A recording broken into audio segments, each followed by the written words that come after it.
A Coral Polifónica de Chantada comeza o ano con novos retos e nova directiva. Estas son as facianas dos integrantes do corpo directivo, algúns deles xa veteráns nisto como o revalidado presidente Xosé Forneas. Nova, entre comillas, porque non todos os que son agora membros da xunta directiva son novos.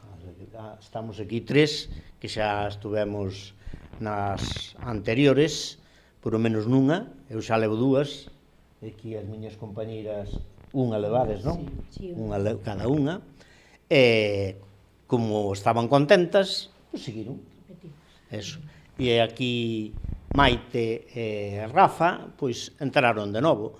Entraron de novo en Chantada, entraron de novo na Coral Polifónica tamén, e agora na directiva.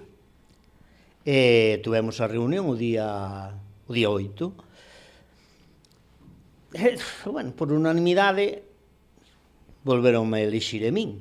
E eu, pois, según mandan os estatutos, elixín 4 personas, dixenlles quenes eran, e aceptaron o resto da asamblea. Soy María Teresa Rodríguez y me han elegido entre todos, supongo, secretaria.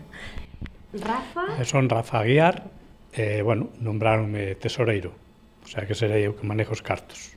Olga, son vocal. Yo soy Pilar Sijas y soy vocal.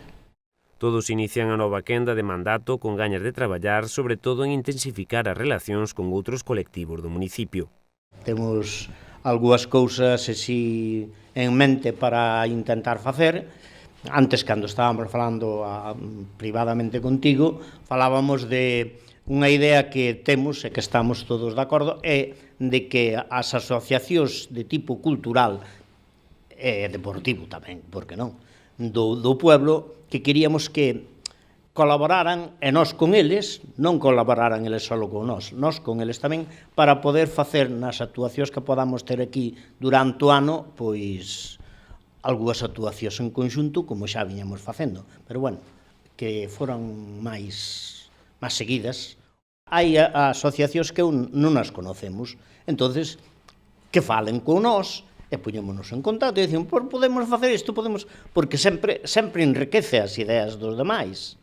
Por outro lado, tamén, estaríades abertos a incorporar novas voces á coral, non? Sí, non só estamos abertos, senón que neste momento necesitamos 4, 5, 6 mulleres que nos boten a mau nas dúas voces de mulleres que hai.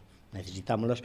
Os tenores e os baixos, de momento vamos superando a cuestión, pero no de mulleres si necesitamos algo de axuda. Do almanaque de actuacións darán conta nos vindeiros meses. Entre os grandes eventos a medio prazo xa hai algúns moi ambiciosos.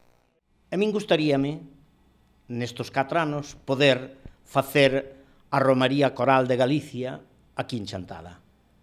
Dei os primeiros pasos, fixen as primeiras conversacións para poder facelo, e este ano non vai a poder ser.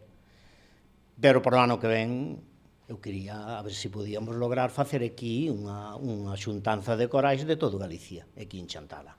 Outro reto que temos, que tamén eu lo comentei aquí xa aos compañeiros, é de poder ir á Casa de Galicia en Alcobendas, en Madrid. Temos un pouco así apalabrado con eles, facer un intercambio.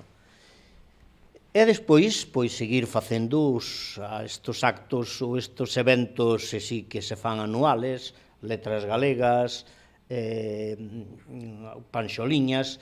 Este ano a ver se volvemos a restaurar a festa de Santa Cecilia e colaborar ca parroquia de Chantada nas festas religiosas. Para materializar todos estes plans atópanse ás veces con limitacións económicas que non permiten chegar a todas partes. Cando vamos por aí adiante aos distintos lugares, vamos intercambiando unhas actuacións, pero non nos paga nada, nin nosotros lles pagamos aos que veñen de fora.